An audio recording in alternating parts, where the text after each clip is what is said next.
Assalamualaikum warahmatullahi wabarakatuh. Terima kasih atas kesempatannya. Saya Lina Marlina dari Citepus, Cisayong, Tasikmalaya. Kali ini saya diminta oleh panitia untuk membahas sebuah topik tentang persiapan menjelang Ramadan. Dan saya membagi menjadi 3 pokok bahasan yang akan kita bahas. Pertama, 3 pokok persiapan menjelang Ramadan itu, yang pertama adalah melakukan syiar Ramadan, yang kedua memperbanyak puasa sunnah mulai bulan Sya'ban, dan yang ketiga menyambut bulan Ramadan dengan gembira. Sebelum kita membahas yang pertama, kita ketahui dulu ada istilah namanya tarhib. Tarhib itu berasal dari kata rohaba yurohibu tarhiban, artinya melapangkan dada, atau menyambut dengan mesra, atau menyambut dengan senang hati. Tarhib ini artinya juga menyambut kedatangan Ramadan dengan bahagia atau gembira. Kenapa kita harus melakukan atau menyambut Ramadan ini dengan gembira? Karena ya Rasulullah juga melakukannya.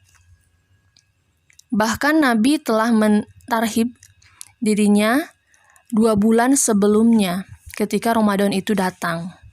Sebagaimana diriwayatkan dari Anas bin Malik, bahwa ketika mulai Rajab itu tiba, Rasulullah sudah berdoa.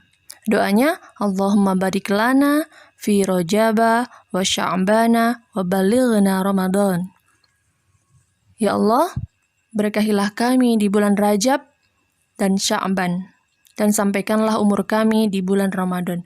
Jadi, ketika akan datang bulan Ramadan, Rasulullah itu sudah melapangkan dadanya, sudah merasa senang dari 2 bulan sebelumnya, yaitu ketika datang bulan Rajab. Nah, kita juga sebagai umatnya harus bisa melakukan hal yang sama. Ya minimal kita senang dulu lah. Senang karena akan mendapatkan banyak pahala yang melimpah nanti di sana. Walaupun sebenarnya kalau kita beribadah itu jangan difokuskan kepada pahala, difokuskan untuk mencintai Allah Subhanahu wa taala. Tapi itu levelnya sudah tinggi ya. Nah, kita akan bahas yang pertama. Yang pertama tentang mensyiarkan Ramadan. Mensyiarkan Ramadan ini seyogianya kita lakukan. Kenapa? Karena kita sebagai umat Nabi Muhammad SAW harus ikut apa yang diajarkan oleh Rasulullah. Jangan kalah dengan sinetron Ramadan yang suka datang jauh sebelum Ramadan itu. Atau jangan kalah dengan iklan tahunan sebuah merek sirup yang suka datang ketika jauh sebelum Ramadan itu datang. Nah, dalam menyambut bulan Ramadan, apa yang dilakukan oleh Rasulullah? Hendaknya kita itu memprakarsai kegiatan ceramah di bulan Sya'ban. Dalam menyambut Ramadan, ceramah itu bisa dilakukan di majelis taklim atau tempat-tempat pengajian atau pengarahan-pengarahan singkat untuk keluarga. Ceramah ini isinya bisa menjelaskan bagaimana bimbingan agar dapat mengisi bulan Ramadan yang penuh berkah itu dengan amal ibadah yang diridhoi oleh Allah Subhanahu wa taala. Dan jangan sampai bulan itu hilang begitu saja. Bulan yang amat mulia itu jangan sampai berlalu tanpa kesan, tanpa di dalamnya itu meninggalkan sesuatu yang mengesankan gitu. Meninggalkan ibadah-ibadah dan meninggalkan amal soleh begitu saja. Jadi harus dipersiapkan dari jauh-jauh hari. Ceramah pengarahan juga bisa menyambut bulan Ramadan ini dilakukan oleh Nabi di depan para sahabatnya. Kalau dulu namanya mungkin tabligh atau ceramah atau apalah namanya. Yang penting Nabi Muhammad itu pernah berbicara di depan sahabatnya tentang bagaimana harus melakukan mensyiarkan Ramadan yang berkaitan dengan tuntunan yang harus dikerjakan di bulan Ramadan. Di sini saya sampaikan bahwa tablignya itu berisi poin-poin ya. Saya sengaja membuatnya dalam bentuk poin-poin agar lebih mudah untuk dipahami. Awal kalimat yang diucapkan oleh Rasulullah SAW adalah wahai manusia, ya ayuhan nas. Ya ayuhan nas, kenapa di sini dimulai oleh kalimat ya ayuhan nas, karena memang ini semua itu untuk semua manusia umum. Yang pertama, sesungguhnya telah menaungi kamu bulan yang agung dan penuh berkah. Jadi Ramadan itu adalah bulan yang agung dan penuh berkah. Jika kita ingin mendapatkan lebih banyak kebaikan, maka datangilah bulan Ramadan. Makanya berdoa dari jauh-jauh hari tadi, dari bulan Rajab. Kemudian bulan yang di dalamnya terdapat satu malam yang nilainya lebih baik dari 1000 bulan. Kita mungkin kalau 1000 bulan belum tentu bisa nyampe umur kita. Tapi ketika kita mendapatkan suatu malam yang di dalamnya dihiasi dengan ibadah-ibadah, maka suatu malam itu nilainya lebih baik dari 1000 bulan.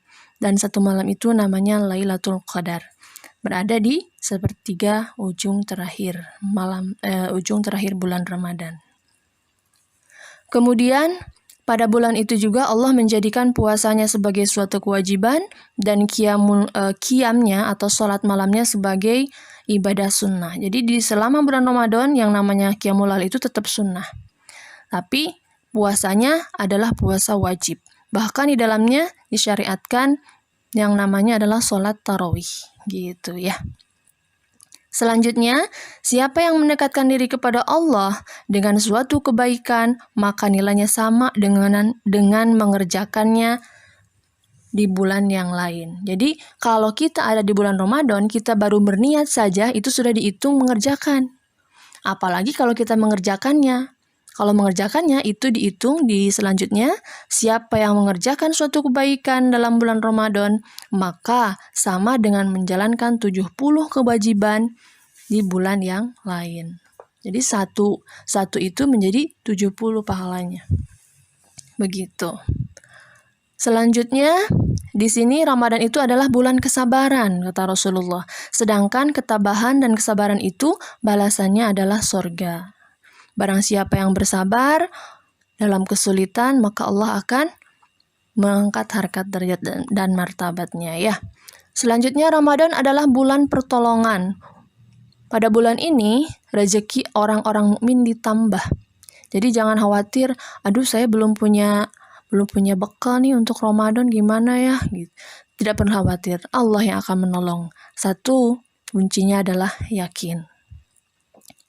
Kemudian, siapa yang memberikan makanan untuk berbuka bagi orang yang berpuasa di bulan ini, maka dia akan diampuni dosanya, dibebaskan dari api neraka, dan memperoleh pahala seperti orang yang berpuasa tersebut.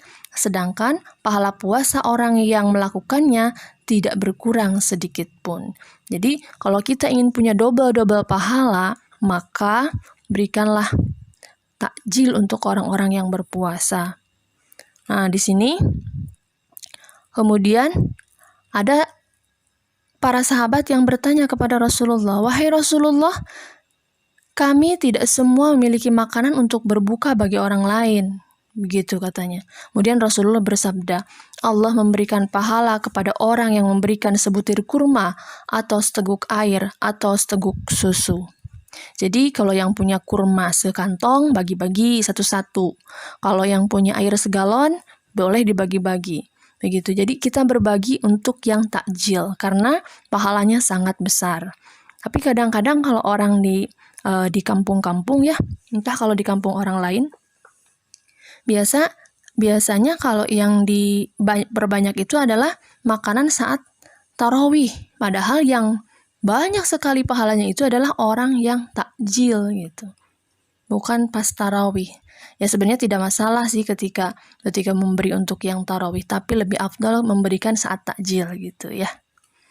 Nah, kemudian Rasulullah mengatakan, dialah Ramadan, bulan yang permulaannya dipenuhi dengan rahmat, di pertengahannya dipenuhi dengan ampunan dan magfirah, dan pada akhir terakhirnya, pada akhir periodenya, merupakan pembebasan manusia dari azab neraka. Barang siapa yang meringankan beban pekerjaan pembantu-pembantu rumah tangganya, niscaya Allah akan mengampuni dosanya dan membebaskan dari api neraka. Aduh maaf, rada pabaliut ya. Nah, jadi kalau misalnya kita punya asisten rumah tangga, Kan asisten rumah tangga juga sedang berpuasa, jadi jangan terlalu dibebankan pekerjaan yang berat-berat. Ringankanlah pada bulan Ramadan itu. Beri tunjangan mereka, beri THR, dan lain sebagainya. Bahagiakan keluarganya, gitu ya. Nah, kemudian selanjutnya, dialah Ramadan, kata Rasulullah. Hendaklah kamu sekalian dapat meraih 4 bagian. 4 bagian ini apa? 2 bagian pertama untuk memperoleh ridho Tuhanmu, dan 2 bagian yang lain adalah sesuatu yang kamu dambakan. Apa bagian pertama? 2 bagian pertama yaitu adalah bersaksi dengan sungguh-sungguh bahwa tidak ada Tuhan selain Allah dan hendaklah memohon ampunan kepadanya. Kemudian bagian kedua, kamu memohon agar dimasukkan ke dalam surga dan berlindung dari api neraka. Siapa yang memberi minum kepada orang yang berpuasa, niscaya Allah akan memberi minum kepadanya dari telagaku, kata Allah. Suatu minuman yang seorang tidak akan rasa haus dan dahaga sesudahnya, sehingga ia masuk ke dalam surga. Jadi, kalau seandainya kita memberi minum tadi seteguk air atau seteguk susu kepada orang yang berpuasa, maka Allah akan membiarkan dia untuk meminum air dari telaganya, gitu ya. Mudah-mudahan kita termasuk orang-orang yang bisa meminum telaga Allah Subhanahu wa Ta'ala. Tapi ternyata untuk pembahasan yang pertama, yaitu tentang mensyiarkan Ramadan dari khutbah Rasulullah yang dilakukan di bulan Sya'ban itu, hadisnya itu adalah hadis dhaif. Kenapa tuh hadis dhaif dikasih tahu di sini di ceramah ini? Begini, biasanya kalau hadis dhaif itu berkaitan dengan amalan-amalan yang wajib, itu saya juga tidak mengatakan itu. Tapi ini berkaitan dengan fadhailul amal, artinya keutamaan amal. Amal-amal yang masih yang baik dan ini bisa ditoleransi. Kalau misalnya kita memberikan nasihat kepada orang, apakah kita salah? Gitu. Nasihat itu adalah isinya nasihat yang baik. Apakah kalau kita mengerjakannya kita salah? Nah, itu kembali kepada orangnya masing-masing. Kalau ada yang tidak suka tentang hadis dhaif, boleh mengabaikannya. Tapi kalau yang senang untuk beramal baik, maka boleh melakukannya. Ini adalah fadhailul amal, makanya lebih bisa ditoleransi begitu. Yang kedua, kalau yang kedua dan ketiga insya Allah hadisnya sahih. Yang kedua kita akan bahas tentang memperbanyak puasa sunnah mulai dari bulan Sya'ban. Nah, ini hadisnya sahih dari Al-Bukhari yang diriwayatkan oleh Sayyidatina Aisyah radhiyallahu anha. Rasulullah biasa mengerjakan puasa sehingga kami berpendapat bahwa beliau tidak pernah tidak berpuasa. Dan beliau biasa tidak berpuasa, sehingga kami berpendapat bahwa beliau tidak pernah berpuasa. Akan tetapi, aku tidak pernah melihat Rasulullah berpuasa sebulan penuh, kecuali pada bulan Ramadan, dan aku tidak pernah melihat beliau lebih banyak berpuasa sunnah daripada puasa di bulan Sya'ban. Jadi ada juga riwayat lain yang mengatakan kalau Rasulullah itu di bulan Sya'ban itu saumnya itu full. Jadi Sya'bannya full, Ramadannya full, ditambah dengan nanti Syawalnya 10 hari di pertama gitu ya. Nah, itu amalan yang dikerjakan oleh Rasulullah. Ini sahih hadisnya dari Aisyah. Kemudian di sini dikatakan juga bahwa kami berpendapat bahwa beliau tidak pernah tidak berpuasa. Dan beliau biasa tidak berpuasa sehingga kami berpendapat bahwa beliau tidak pernah berpuasa. Jadi kadang-kadang Rasul itu saum, kadang-kadang Rasul itu tidak saum. Jadi kita melihatnya itu, orang-orang melihatnya itu Rasulullah saum dan tidak saum gitu. Mengenai larangan puasa sunnah, 1 hari atau 2 hari menjelang masuk Ramadan, kecuali bagi mereka yang telah membiasakannya, disebutkan dalam hadis Nabi. Ini juga sahih dari Imam Al-Bukhari Jangan kamu mendahului Ramadan dengan puasa sehari atau 2 hari, kecuali bagi seseorang yang mempuasakan puasa tertentu, maka ia boleh meneruskan puasanya. Misalnya, kalau misalnya kita sudah biasa saum Senin Kamis, Ayyamul Bid atau saum Daud ketika sehari menjelang Ramadan itu boleh. Kalau misalnya kita membayar saum sehari menjelang Ramadan itu boleh. Tapi kalau misalnya kita tiba-tiba saum aja sehari atau 2 hari sebelum Ramadan, nah itu yang tidak diperkenankan, seperti itu. Itu yang kedua. Kemudian kita yang ketiga apa? Pembahasan yang ketiga dalam persiapan menjelang Ramadan adalah menyambut bulan Ramadan dengan gembira. Kenapa sih kita harus gembira? Ya karena Rasulullah juga gembira. Rasulullah bertahniah menyambut bulan Ramadan dengan sabdanya, telah datang kepadamu bulan Ramadan, bulan yang diberkahi. Allah telah mewajibkan kepadamu berpuasa di bulan itu. Dalam bulan itu dibukalah pintu-pintu langit, dan ditutuplah pintu-pintu neraka, dan syaitan-syaitan dibelenggu. Pada bulan itu terdapat satu malam yang nilainya lebih baik dari 1000 bulan. Siapa yang tidak memperoleh kebaikan di malam itu, maka tidak memperoleh kebaikan apapun. Ini hadisnya sahih dari An-Nasa'i. Nah, jadi ini adalah ciri-ciri keutamaan bulan Ramadan sebenarnya ya. Pintu-pintu langit dibuka, setan-setan dibelenggu. Setan-setan dibelenggu itu berarti kita menjaga syahwat kita untuk tidak diliarkan begitu saja. Suka nonton TV agak ditundukkan pandangannya gitu kan. Suka ngegosip agak ditutup mulutnya gitu. Bukan agak lagi, harus ditutup mulutnya. Seperti itu.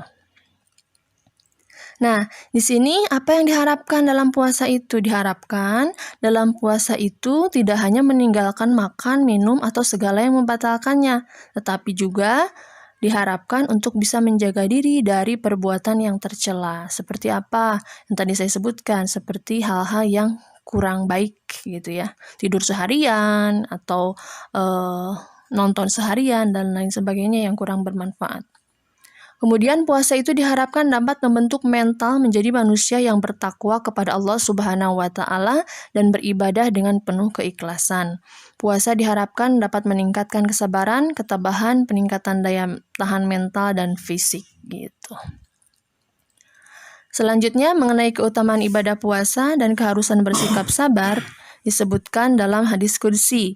Di sini Allah Azza wa Jalla berfirman, setiap amal seorang manusia adalah untuk dirinya, kecuali puasa. Puasa itu untukku, kata Allah, dan aku akan memberikan balasan kepadanya. Puasa itu adalah perisai. Karena itu, apabila salah seorang di antaramu berpuasa, janganlah mengucapkan perkataan yang buruk dan keji. Jangan membangkitkan syahwat dan jangan pula mendatangkan kekacauan. Apabila dia memaki atau ditantang seseorang, maka katakan, aku sedang berpuasa. Jangan sampai ketika ditantang sama seseorang bilang, nanti ya kalau udah buka. Jangan sampai seperti itu. Nah, di sini 3 pembahasan sudah kita bahas. Nanti kalau ada yang mau ditanyakan, boleh kita diskusikan.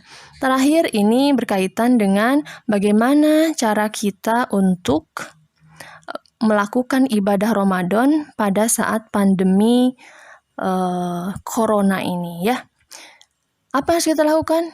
Yang pertama adalah beribadah lebih dari biasanya. Kalau biasanya sholat sunatnya 2, sekarang sholat sunatnya 4. Kalau biasa ngajinya 1 juz, berarti jadi 2 juz gitu ya. Nah, di sini puasa seperti biasanya, justru di bulan penuh berkah dan doa-doa dikabulkan ini, kita harus lebih banyak berdoa. Kita harus lebih banyak melakukan ibadah. Supaya apa? Supaya coronanya cepat pulang.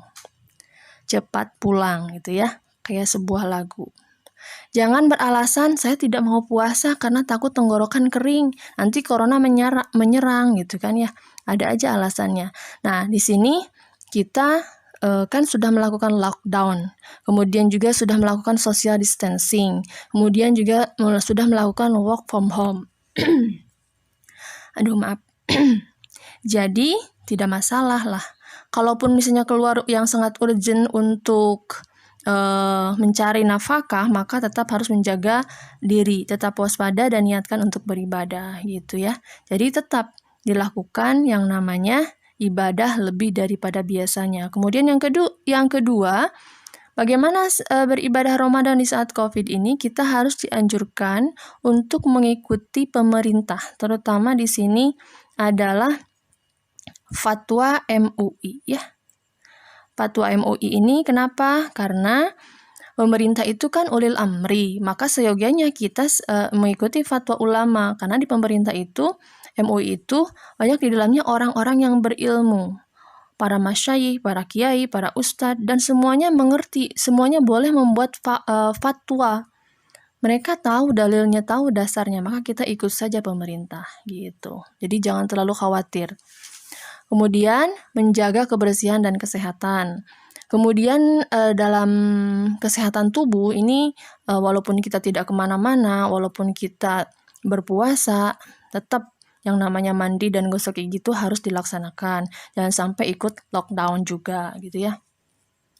Walaupun misalnya kita keluar rumah, kalaupun seandainya kita keluar rumah ke zona merah, maka kita segera untuk menanggalkan semua baju dan mandi ketika pulang itu. Jangan sampai nggak ganti baju dulu kemana dulu, jangan. Tapi langsung mandi, langsung ganti baju semuanya gitu ya.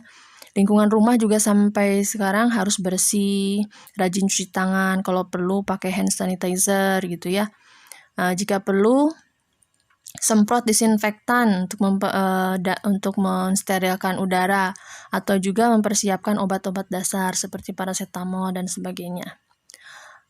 Yang selanjutnya itu memberikan hak tubuh. Ini penting saat Ramadan tiba dan kita dalam keadaan wabah ini, kita harus memberikan hak tubuh agar imunitas tetap terjaga.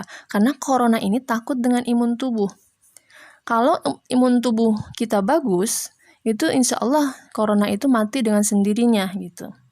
Hak tubuh ini apa? Hak tubuh ini adalah memberikan makanan yang bergizi dan vitamin. Hindarkan sebaiknya makan gorengan atau es karena itu akan membuat tenggorokan lebih kering di siang hari. Tidak perlu mahal makanan yang bergizi itu. Tempe, tahu, lalap itu adalah makanan yang murah dan bergizi tinggi. Atau minuman yang hits pada saat corona ini adalah namanya empon-empon. Empon-empon itu infus water ya, infus water jahe, kunyit, kencur kayak gitu. Nah, yang terakhir, apa yang harus kita lakukan saat kita berpuasa di tengah-tengah pandemi ini, yaitu mengatur keuangan keluarga. Ini mengatur keuangan keluarga mudah susah gitu. Karena seorang ibu yang baik harus bisa mendahulukan kebutuhan daripada keinginan. Musim corona ini kita banyak diam di rumah dan kita banyak mendownload makanan, sehingga makanan untuk 2 minggu itu bisa cepat habis dalam jangka waktu 2 hari gitu ya. Bahkan ditambah dengan banyak cucian di wastafel gitu, gerohen, karena makanannya habis terus gitu. Nah, di sini kita harus bisa menganggarkan bulan Ramadan ini, insyaallah Allah akan memberikan pertolongannya, asal kita benar-benar yakin bahwa Allah itu Maha Penolong, bahwa rezeki itu di tangan Allah. Jangan sampai kita kelaparan ketika Ramadan ini gitu. Kemudian bagaimana, apakah kita harus sholat tarawih di masjid atau sholat tarawih di rumah? Ya itu mah tergantung fatwa MUI kembali ya, ikutin aja pemerintah. Begitu. Terima kasih atas perhatiannya, terima kasih atas atensinya. Alhamdulillah. Assalamualaikum warahmatullahi wabarakatuh.